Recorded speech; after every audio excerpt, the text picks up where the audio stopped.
Olavo de Carvalho, parte 69. Tratado sobre a inveja. Bom dia, professor. Bom dia, menininho. Tudo bem com você? Tudo bem, pessoal? Tudo bem, professor. Hoje a gente vai ler uma sequência aí, de textos sobre a inveja. E quer ler o primeiro, professor?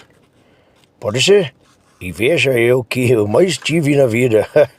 Você nem imagina quanto, Bom, então vamos lá. O primeiro texto chama-se Dialética da Inveja. Eu escrevi para a Folha de São Paulo, no dia 26 de agosto de 2003, Naquele tempo o povo publicava a carta minha, tá certo?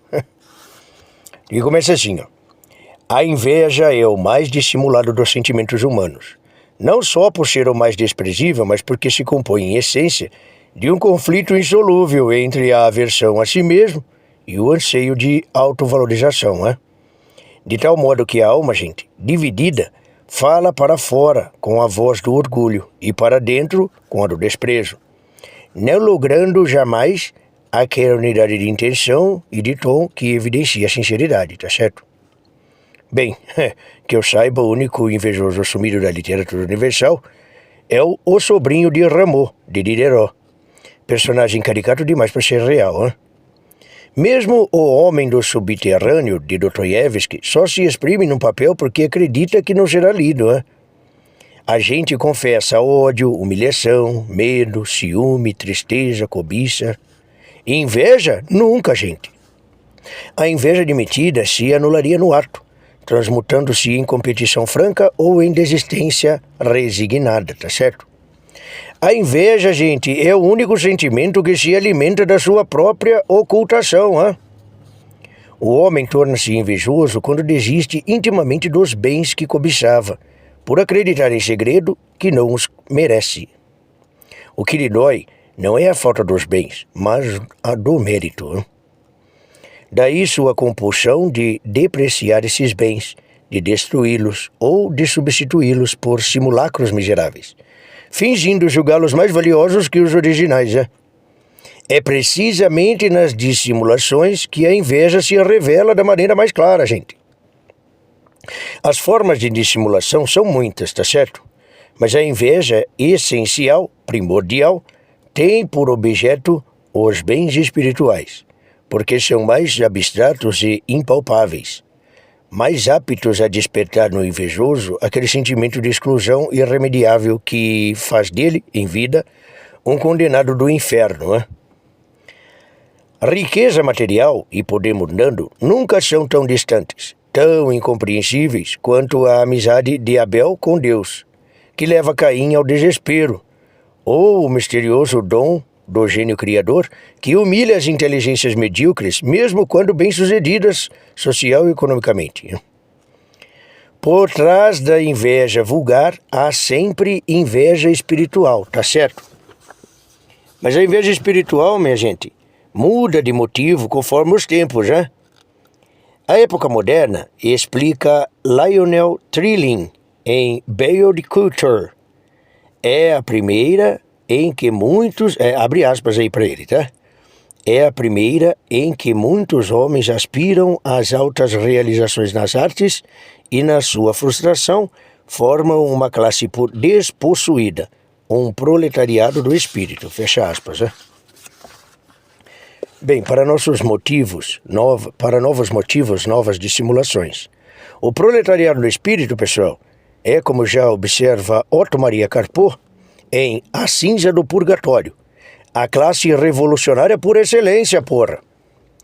Desde a Revolução Francesa, os movimentos ideológicos de massa sempre recrutaram o grosso de seus líderes da multidão dos semi-intelectuais ressentidos, afastados do trabalho manual pela instrução que receberam, separados da realização nas letras e nas artes pela sua mediocridade endêmica. O que lhes restava? A revolta, claro, certo? Mas uma revolta em nome da inépcia se autodesmoralizaria no ato. O único que a confessou com sua candura suicida foi justamente o sobrinho de Rameau. Como que advertidos por essa cruel caricatura, os demais notaram que era preciso a camuflagem de um pretexto nobre. Para isso serviram os pobres e oprimidos. A facilidade com que todo revolucionário derrama lágrimas de piedade por eles, enquanto luta contra o establishment, passando a oprimi-los tão logo sobe ao poder, só se explica pelo fato de que não era o sofrimento material deles que o comovia, mas apenas o seu próprio sofrimento psíquico, tá certo? O direito dos pobres é a poção alucinógena com que o intelectual ativista se inebria de ilusões quanto aos motivos da sua conduta. E é o próprio drama interior da inveja espiritual que dá ao seu discurso aquela hipnótica intensidade emocional que W.B. Yeats notava nos apóstolos do pior. Tem uma notinha aqui, professor, posso ler? Pois não. The Second Coming e The Leaders of the Crowd, em Michael Robarts and the Dancer, 1921. Beleza, tá lido. Muito bem, obrigado. Nenhum sentimento autêntico se expressa com furor comparável ao da encenação histérica. Por ironia, o que deu origem ao grande guignol das revoluções modernas não foi a exclusão, mas a inclusão. Foi quando as portas das atividades culturais superiores se abriram para as massas da classe média, e pobre também, tá? Que fatalmente o número de frustrados das letras se multiplicou por milhões, porra. A rebelião das massas, gente, a que se referia José Ortega y Gasset, consistia precisamente nisso, não na ascensão dos pobres à cultura superior, mas na concomitante impossibilidade de democratizar o gênio, porra. A inveja resultante gerava ódio aos próprios bens recém-conquistados. Bens. A inveja resultante, ela gerava ódio aos próprios bens recém-conquistados, que pareciam tanto mais inacessíveis às almas, quanto mais democratizados no mundo. Daí o clamor geral contra a cultura de elite, justamente no momento em que já não era privilégio da elite, tá certo? Ortega, pessoal, de maneira tão injusta quanto compreensível, foi, por isso, acusado de elitista. Mas Erich Hofer, operário, elevado por mérito próprio ao nível de grande intelectual, também escreveu páginas penetrantes sobre a psicologia dos ativistas. Abre aspas. Pseudo-intelectuais tagarelas e cheio de pose, vivendo vidas estéreis e inúteis, não possuem autoconfiança e autorrespeito e anseiam pela ilusão de peso e importância. Fecha aspas, tá? Escreveu isso em The Order of Change, em 1952. Por isso, leitores, não estranhem quando virem na liderança dos movimentos sociais cidadãos de classe média e alta, porra, diplomados pelas universidades mais caras, como é o caso, aliás, do próprio senhor João Pedro Stedley, economista da PUC do Rio Grande do Sul. Se esses movimentos fossem autenticamente de pobre, gente, eles se contentariam com o atendimento de suas reivindicações nominais, tá certo? Um pedaço de terra, uma casa, ferramenta de trabalho, porra, qualquer coisa disso. Mas o vazio no coração do intelectual ativista, gente, o buraco negro da inveja espiritual é tão profundo quanto o abismo do inferno, porra. Nem o mundo inteiro pode preenchê-lo, gente. Tá certo? Por isso a demanda razoável dos bens mais simples da vida, esperança inicial da massa dos liderados, acaba sempre se ampliando, por iniciativa dos líderes, na exigência louca de uma transformação total da realidade, de uma mutação revolucionária do mundo. E no caos da revolução, gente, as esperanças dos pobres acabam sempre sacrificadas à glória dos intelectuais ativistas. Pois é, se pudesse resumir, já terminei esse artigo, o rico intelectual de esquerda ele goza com o pau dos outros. Essa é a definição, tá certo? Valeu, professor. Vamos para outra, então? Vamos lá, então, aqui, ó. Tem 2 artigos aqui que eles são pequenos, eu vou ler os 2. Posso, professor? Fique à vontade. Quais são eles? Ó, é o da inveja mal confessada, bem pequeno aqui, ó, são 2 parágrafos. 3, um é pequenininho, né?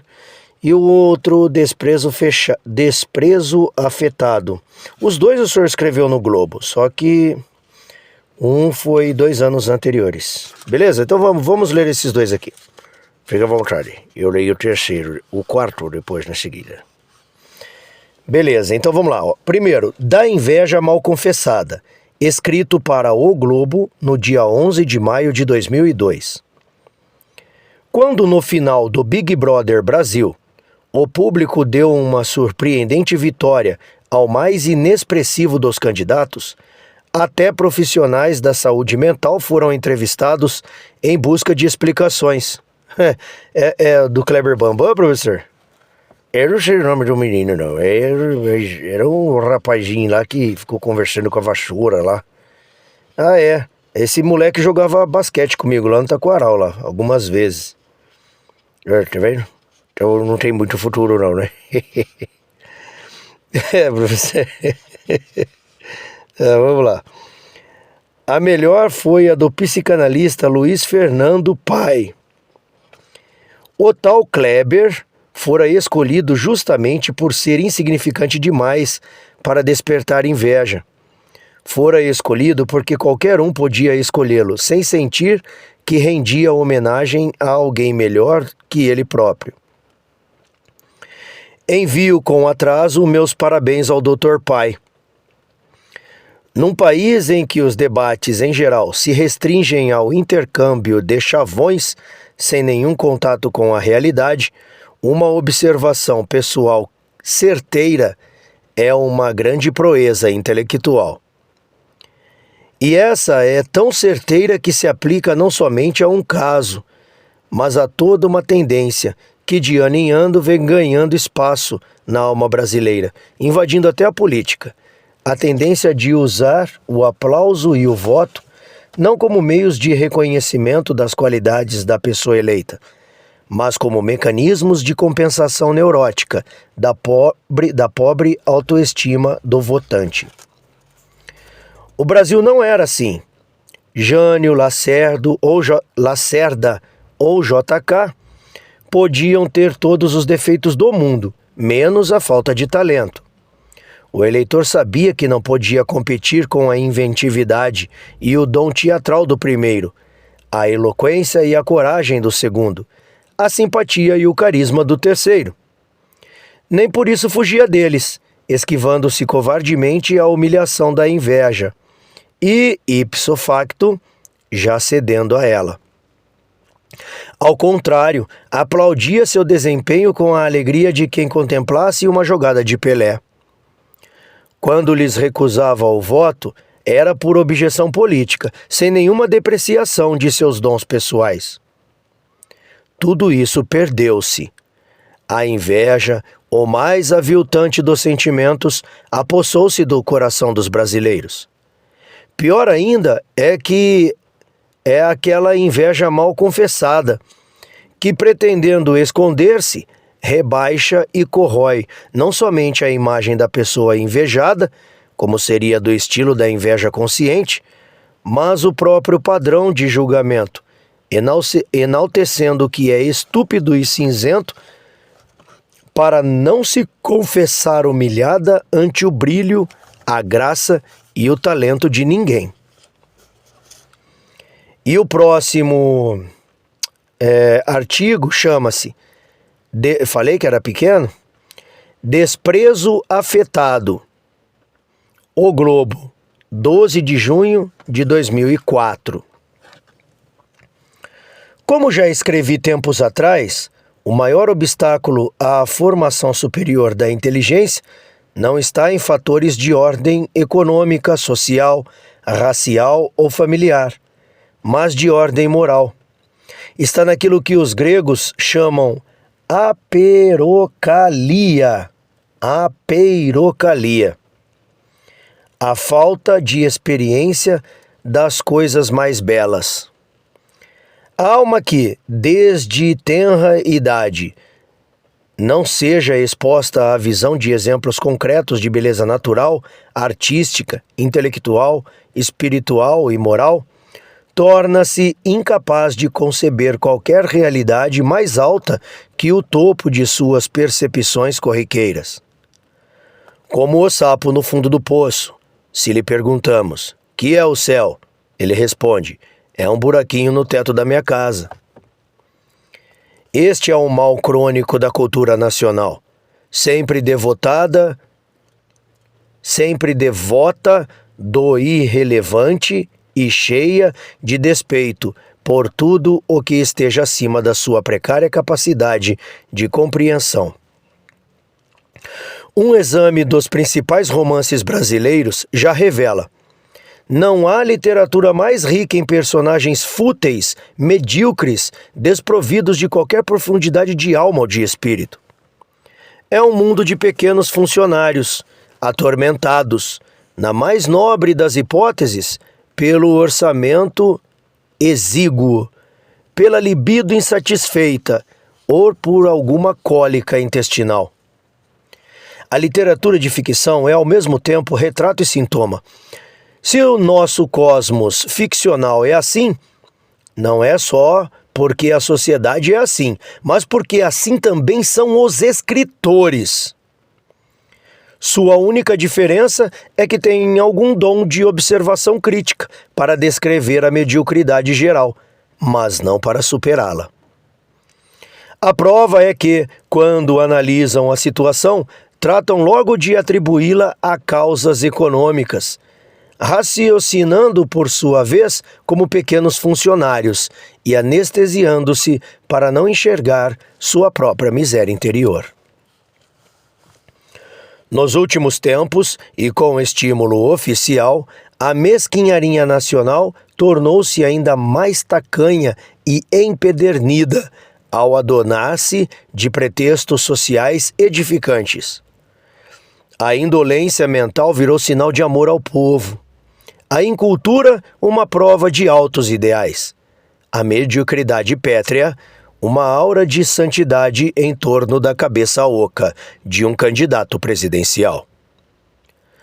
A jaula de sentimentos ruins e ilusões jactanciosas em que se fechou o povo brasileiro acaba por separá-lo tão completamente do universo que já não concebe o belo e o sublime, senão como produtos enganosos da astúcia publicitária de algum Duda Mendonça.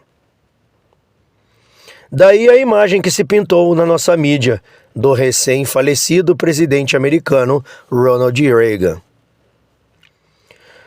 Nos Estados Unidos, o colunista Jack Wheeler escreveu, abre aspas, Ronald Reagan foi o maior dos americanos, não apenas dos presidentes americanos, mais que qualquer outro, personificou o ideal moral descrito por Aristóteles como megalopsiquia, o homem da grande alma. Ele tem um caráter de alma expressa, de tanta integridade indissolvida e de tanta realização no mundo, que sua alma expressa para Aristóteles o cálon, a beleza moral. Fecha aspas. Essa é mais ou menos a opinião que tem de Reagan, até alguns de seus mais belicosos adversários políticos. Um homem dessa envergadura pode ser amado, temido ou odiado, nunca desprezado. A afetação do desprezo olímpico com que a mídia brasileira escreveu sobre ele é apenas o disfarce convencional do mais vil dos sentimentos, a inveja rancorosa, insanável e despertadora que as almas miúdas têm das grandes. Nunca uma camuflagem neurótica foi tão transparente, nem tão dolorida a consciência de inferioridade, aflorando a casca da superioridade fingida.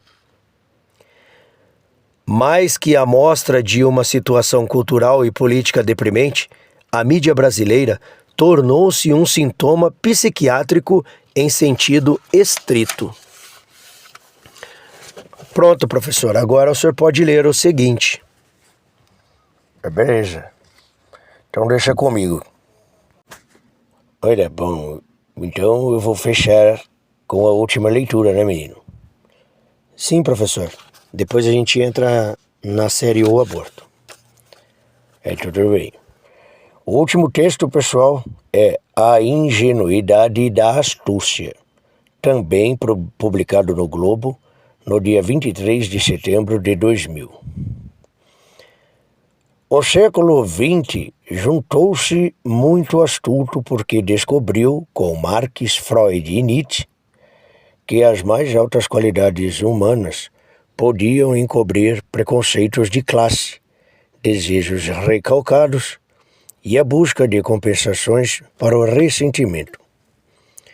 À luz dessas revelações, a imagem dos grandes homens que os séculos anteriores haviam exaltado fragmentou-se numa poeira de pequenas misérias, a tal ponto que se tornou necessário explicar seus feitos e obras notáveis como projeções imaginárias do meio cultural.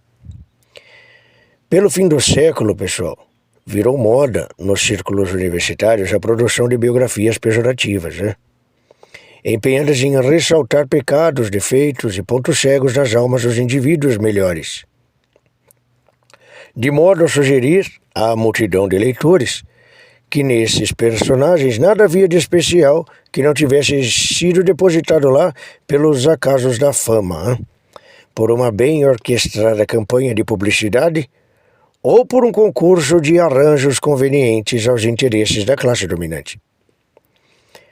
Tendo assim levado às consequências extremas a propensão moderna de deleitar-se na autocorrosão masoquista, o século XX parecia não ter maior motivo de orgulho do que a inflexível suspicácia que fizera dele, depois de tantos séculos de sonhos e de desvarios, o primeiro a não se deixar enganar. Essa estranha soberba de olhar frio, que se compraz na visão da própria miséria, porque ela investe seu portador do poder soberano, de desfazer com uma frase lacônica os mais altos valores e esperanças, é a perfeita inversão da humildade cristã, que só vasculha com idêntico rigor os próprios pecados para enaltecer através deles a glória da cura divina. Enquanto o cristão se humilha, gente, para que Deus o exalte, o homem moderno se humilha para humilhar os outros, porra. Deus nos amedronta porque conserva em suas mãos, em vez das nossas, o segredo da salvação, tá certo? O discurso da modernidade nos amedronta porque nos persuade de que possui o segredo último de que não há salvação. O modelo supremo de sabedoria a que aspira a inteligência moderna é indiscutivelmente o demônio. Ele não pode nos salvar, gente, mas pode justificar de maneira cada vez mais científica a nossa danação. Essa ascese demoníaca se tornou tão disseminada e obrigatória nos meios acadêmicos que praticamente chegou a se identificar com a imagem do saber científico em geral. A ponto de, quando se fala em fé e caridade hoje em dia, ser quase sempre no tom de uma concessão paternal que o rigor intelectual faz as necessidades pueris de consolo e de ilusão, incontornáveis naquela parcela majoritária da espécie humana, que ainda não alcançou os patamares mais altos da consciência, reservados aos acadêmicos de olhar frio e sorriso desdenhoso. Foi uma avançada etapa desse desenvolvimento de que surgiu a ideia de esfarelar, depois das imagens divinas, as próprias qualidades humanas que as manifestavam. Né? A atração que as biografias pejorativas e os diagnósticos insultuosos da psique dos grandes homens exercem sobre as massas dos leitores médios explica-se facilmente pelo mecanismo de sedução. Sedução, gente, vem de subducere, conduzir ou atrair por baixo, dominar a mente de um sujeito, apelando às piores qualidades suas, as suas fraquezas, os seus temores, tá certo? Sobretudo a inveja, tá? A inveja, gente, é um sentimento de inferioridade que encontra alívio na contemplação das inferioridades reais ou imaginárias dos outros. Incapaz de superar suas fraquezas, o invejoso consola-se com o pensamento de que todos as têm em dose igual. É a democracia dos complexos, Esse tipo de literatura, minha gente, visa a despertar no leitor aquilo que John le Carré chamou a típica percepção corrosiva dos fracos. Tê-la disseminado entre as classes letradas fez o século XX sentir-se especialmente astuto,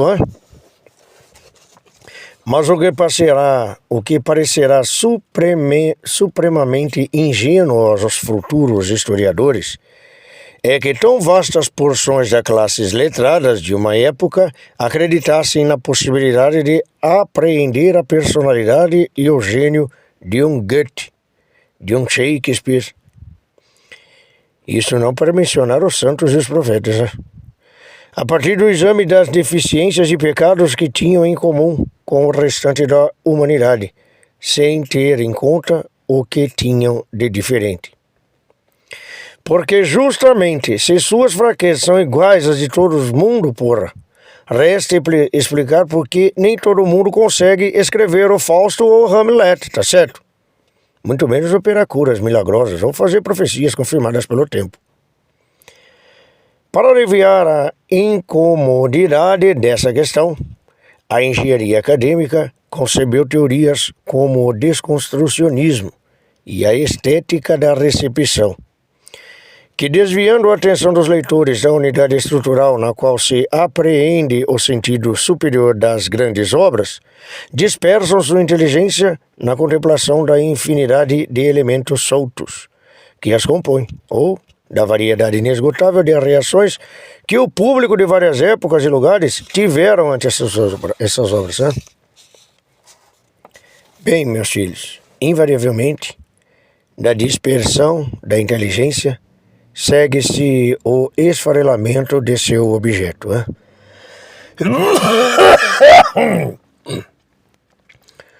Bem, no fim, o que é negado é a própria integridade das obras. O que é o mesmo que dizer sua existência. Com isso fica definitivamente sanada a incomodidade acima referida, pois ninguém se sente inferiorizado diante do que não existe, tá certo?